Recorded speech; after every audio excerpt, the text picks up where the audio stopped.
यहाँ पर एक चैप्टर है और इस चैप्टर का नाम है the ailing planet the green movement's role. इसको लिखा है नानी पालखीवाला ने। अब देखिए, ये जो नानी पालखीवाला थी, ये एक जुडिशरी और टैक्सेशन की महान राइटर मानी जाती है। जुडिशरी का मतलब न्याय पर लिखती थी, टैक्सेशन का मतलब जो कर वगैरह होता है ना, राजस्व कर, इन सब पर चीजों पर लिखती थी, है ना।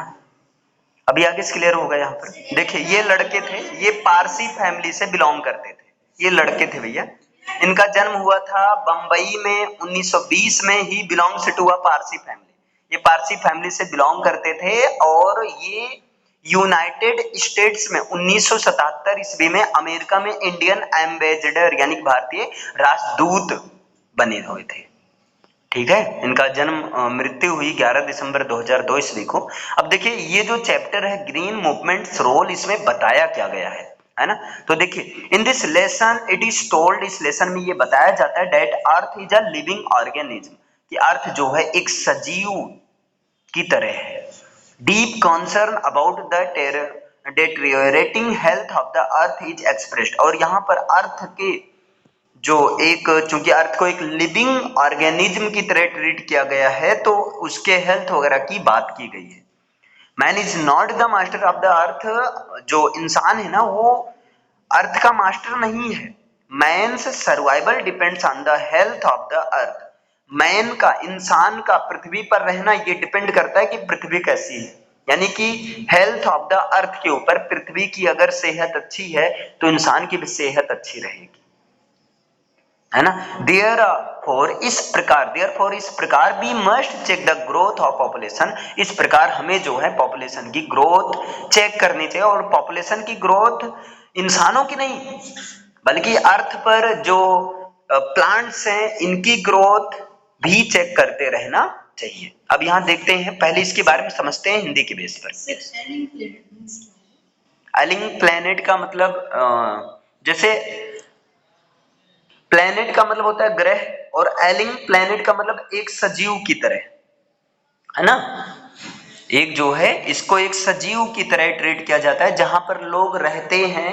एल, वैसे एल का मतलब होता है हेल्थ, ठीक है, हेल्थ होता है। और ग्रीन मूवमेंट्स रोल, मतलब ये जो ग्रीन मूवमेंट है यही प्लेनेट को सजीवतापन प्रदान करता है। जैसे समझो, अर्थ पर ही लाइफ संभव है, जीवन पॉसिबल है ना। बाकी मंगल ग्रह पर तो नहीं है, क्योंकि अर्थ पर क्या है, एक ग्रीनरी है ना, एक फॉरेस्ट है, एक पॉपुलेशन का डेंस है।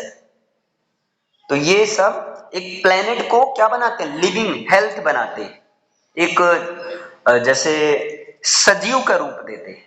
ठीक है, अब आगे देखते हैं। यहां पर इसके बारे में पहले समझते हैं हिंदी के बेस पर। देखिए, याद नहीं आता कि विश्व इतिहास में किसी भी अन्य आंदोलन ने मानव जाति की कल्पना शक्ति को इतनी तीव्रता से व पूर्णतः जकड़ लिया हो जितना कि हरियाली आंदोलन ने, जो लगभग 25 वर्ष पहले शुरू हुआ था।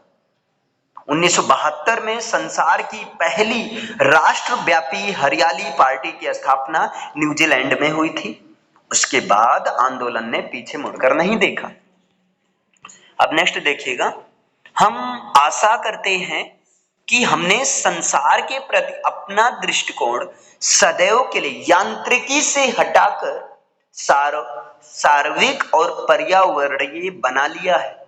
मानव के ज्ञान में यह बात इतनी ही क्रांतिकारी है जितनी कि कॉपरनिकस ने 16वीं शताब्दी में प्रस्तुत की थी, जिसने हमें समझाया था कि पृथ्वी तथा अन्य ग्रह सूर्य का चक्कर लगाते हैं। ऐसा किसने समझाया था, कॉपरनिकस ने 16वीं शताब्दी में। मानव इतिहास में पहली बार विश्वव्यापी चेतना बढ़ रही है कि पृथ्वी स्वयं जीती जागती अवयवी संघटना है। यही जीती जागती, यही वाला सेंस देता है एलिंग का मतलब।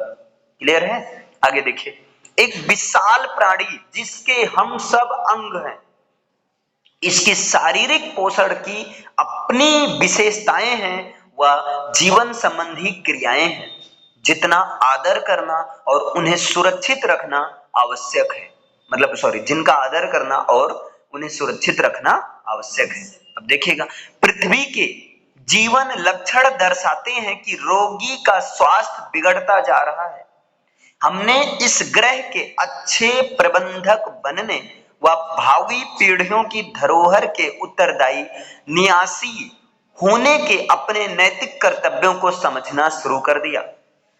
अस्थायी रखने योग्य विकास का विचार विश्व पर्यावरण तथा विकास आयोग ने 1987 में लोकप्रिय बनाया था। अपनी रिपोर्ट में उसने इस विचार की परिभाषा इस प्रकार की थी: ऐसा विकास जो भावी पीढ़ियों की अपनी आवश्यकताओं की पूर्ति करने की क्षमता को जोखिम में डाले बिना आज की आवश्यकताओं को पूरा करता है, अर्थात प्राकृतिक विश्व को उन स्रोतों से वंचित किए बिना जिनकी भावी पीढ़ियों को आवश्यकता होगी, सारा विकास करना, है ना। जाम्बिया के लुसाका चिड़ियाघर में एक पिंजरा है जहां लिखा है, विश्व का सर्वाधिक खतरनाक पशु। पिंजरे में कोई पशु नहीं है, केवल एक दर्पण है जिसमें आप स्वयं को देखते हैं, और जो स्वयं को देखेगा वही सर्वाधिक खतरनाक पशु। आगे देखिए, विभिन्न देशों में अनेक अभिकरणों की कृपा से विश्व के इस सर्वाधिक खतरनाक पशु में अब नई चेतना उजागर हो गई है। वह समझ गया है कि बुद्धिमत्ता प्रभुत्व जमाने पर आधारित प्रणाली से हटकर भागीदारी पर आधारित प्रणाली अपनाने में है। वैज्ञानिकों ने लगभग 14 लाख जीवित प्रजातियों की सूची तैयार की है जिनके साथ मनुष्य इस पृथ्वी को भोग रहा है। उन सूचित पशुओं की संख्या के अनुमानों से भारी विषमता है। जीव शास्त्रियों के अनुमान में 30 लाख से 1 अरब तक ऐसी प्रजातियां हैं जो अपयश के अंधेरे में तड़प रही है। आगे देखिएगा, ब्रेंट आयोग जिसमें प्रसिद्ध भारतीय मिल के झा, ये नाम है मिल के झा, प्रसिद्ध भारतीय सॉरी भाई मिस्टर एल के झा भी सदस्य थे ब्रेंट आयोग में। उन प्रारंभिक आयोगों में से था जिसने अन्य बातों के अतिरिक्त इकोलॉजी व पर्यावरण के प्रश्नों पर विचार किया। पहली ब्रेंट रिपोर्ट में यह प्रश्न उठाया गया, क्या हम अपने उत्तराधिकारियों के लिए बढ़ते हुए मरुस्थल, घटिया क्षेत्र तथा रोगी पर्यावरण वाला जला भुना मुंह छोड़कर जाएंगे? अपनी विचारशील पुस्तक दी ग्लोबल इकोनॉमिक प्रोस्पेक्ट में मिस्टर लेस्टर आर ब्राउन ने पृथ्वी की 4 मुख्य जैव प्रणालियों की ओर ध्यान दिलाया है: मछली पकड़ना, वन, घास के मैदान तथा फसल की धरती, तथा ये विश्वव्यापी अर्थव्यवस्था के आधार हैं। हमारे भोजन के अतिरिक्त ये चारों प्रणालियां हमारे उद्योगों के लिए लगभग सभी पदार्थों की पूर्ति करती हैं, सिवाय खनिजों के व पेट्रोल से बने कृत्रिम पदार्थों के। संसार के बड़े भागों में मनुष्य के इन प्रणालियों पर नियंत्रण के कारण में प्रणालियां अस्थायी रहने योग्य नहीं रही। ऐसे बिंदु पर जहां उनकी पैदावार क्षीण हो रही है, जब ऐसा होता है तो मछली उद्योग समाप्त हो जाता है, वन लुप्त हो जाते हैं, घास के मैदान बंजर भूमि में बदल जाते हैं व फसलों की जमीन क्षीण हो जाती है। प्रोटीन सचेत व प्रोटीनहीन संसार में उचित मात्रा में अधिक मछलियां पकड़ना प्रतिदिन सामान्य होता जा रहा है। निर्धन देशों में भोजन पकाने के लिए ईंधन प्राप्त करने के लिए वनों का विनाश हो रहा है। कुछ स्थानों पर ईंधन इतना महंगा हो गया है कि भोजन से अधिक खर्च भोजन पकाने के ईंधन पर होता है। डॉक्टर मेयर्स के शब्दों में, क्योंकि उष्णकटिबंधीय वन क्रमिक विकास के शक्ति स्रोत हैं, उनके नष्ट होने से कई प्रजातियां लुप्त होने से जूझ रही हैं। सच कहा गया है कि मनुष्य के आने से पहले जंगल होते हैं और उनके जाने के बाद वे मरुस्थल बन चुके होते हैं। उष्णकटिबंधीय वनों की हमारी पैतृक संपदा 4-5 करोड़ एकड़ हर वर्ष की दर से घट रही है और गोबर को जलाने में काम लाने का बढ़ता उपयोग पृथ्वी को उसकी प्राकृतिक खाद से वंचित कर रहा है। विश्व बैंक के अनुसार वर्ष 2000 तक ईंधन की अपेक्षित आवश्यकता को पूरा करने के लिए 5 गुना वृक्ष लगाना आवश्यक है। विश्व स्रोत संस्थान के अध्यक्ष जेम्स स्पेथ ने एक दिन कहा था कि हम 1 एकड़ वन प्रति सेकंड खो रहे हैं, लेकिन यह तो 1.5 एकड़ प्रति सेकंड के आसपास है। भारत के संविधान के अनुच्छेद 48A में कहा गया है कि सरकार पर्यावरण की रक्षा और सुधारने का प्रयास करेगी। वह देश के वनों व वन्य पशुओं को बचाएगी। लेकिन बहुत दुख की बात है कि भारत में कानून का ना तो आदर होता है, ना ही उन्हें लागू किया जाता है। उदाहरण के लिए संविधान कहता है कि जातिवाद, अस्पृश्यता व बंधुआ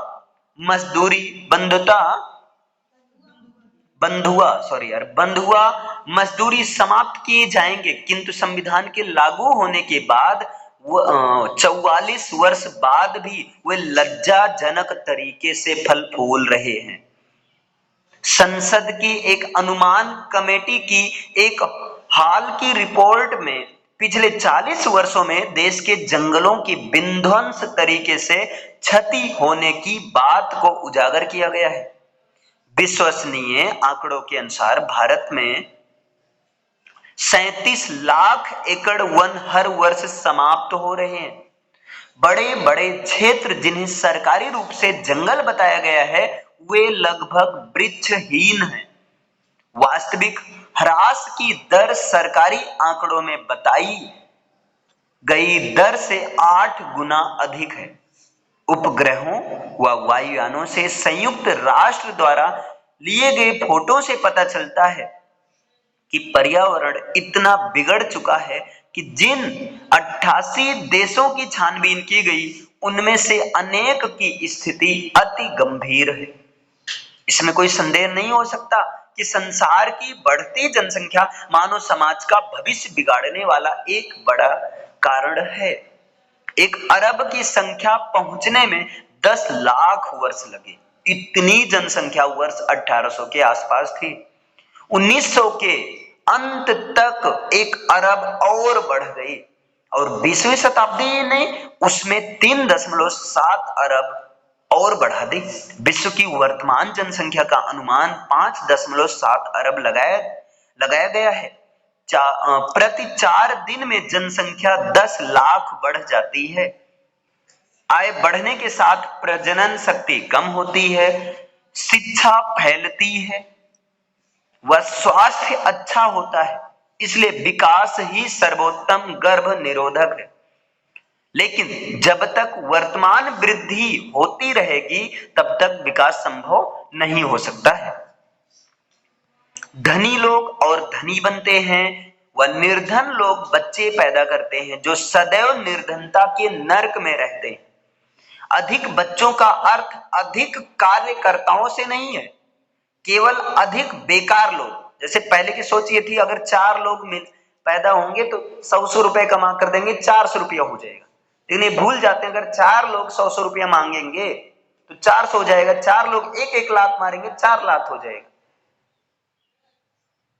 है ना। तो वही यहां पर बताया गया कि अधिक बच्चों का अर्थ अधिक कार्यकर्ताओं से नहीं है, लेकिन अधिक बेकार लोग से है।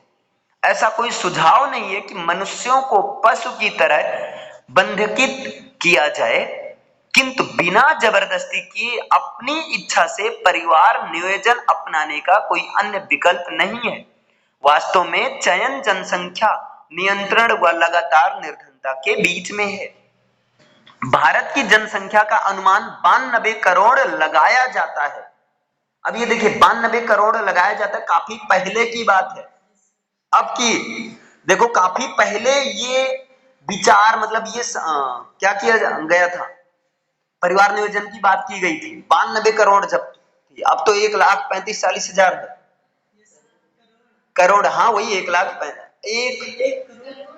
करोड़, हाँ वही 1 अरब 140 करोड़ है, लगभग 135 करोड़ या 140 करोड़ है। सोच लो भैया, सोचने वाली बात है। ये करें, भारत की जनसंख्या का अनुमान 92 करोड़ लगाया जाता है, जो अफ्रीका तथा दक्षिण अमेरिका को मिलाकर कुल जनसंख्या से अधिक है। जिसे भारत की परिस्थितियों की जानकारी है, उसमें कोई संदेह नहीं कि जब तक जनसंख्या नियंत्रण को प्राथमिकता नहीं दी जाती, तब तक भूखी झोपड़पट्टियों में आशा नहीं पनप सकती।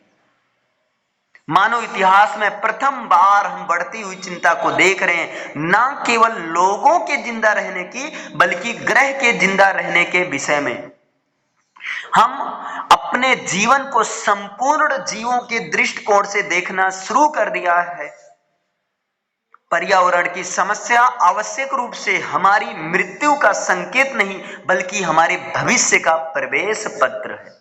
नए विश्व के उभरते दृष्टिकोण ने उत्तरदायित्व का युग शुरू कर दिया है। यह संपूर्णता का दृष्टिकोण है, पर्यावरण का दृष्टिकोण है, संसार को अखंड रूप में देखना, ना कि बिना मेल वाले अलग अलग भागों के समूह के रूप में देखने का दृष्टिकोण है।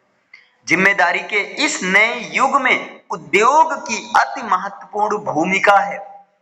कैसी काया पलट हो जाएगी यदि पॉन्ट डू के चेयरमैन मिस्टर एडगर एस वुरलड की तरह अन्य व्यापारी भी सोचे। उसने 5 वर्ष पहले अनाउंसमेंट किया था कि मैं कंपनी का मुख्य पर्यावरण अधिकारी हूं। उसने कहा, मुख्य उत्पादनकर्ता के रूप में हमारा अस्तित्व बनाए रखने के लिए हमें पर्यावरण के प्रबंधन में उत्तम कार्य करना जरूरी है। अपने प्रधानमंत्री के समय में मार्गरेट थैचर ने जितने भी वक्तव्य दिए, उनमें से कोई भी अंग्रेजी भाषा में इतना प्रचलित नहीं हुआ जितना कि उसके ये रोचक शब्द, इस धरती पर किसी भी पीढ़ी को स्वामित्व का अधिकार नहीं है। हम सब अपने जीवन काल के लिए इस पर काश्तकार हैं, वह इसको पूर्णतः ठीक रखना इसका किराया है। मिस्टर लेस्टर ब्राउन के शब्दों में, यह धरती हमने अपने पूर्वजों से उत्तराधिकार में प्राप्त नहीं की, हमने इसे अपने बच्चों से उधार लिया है।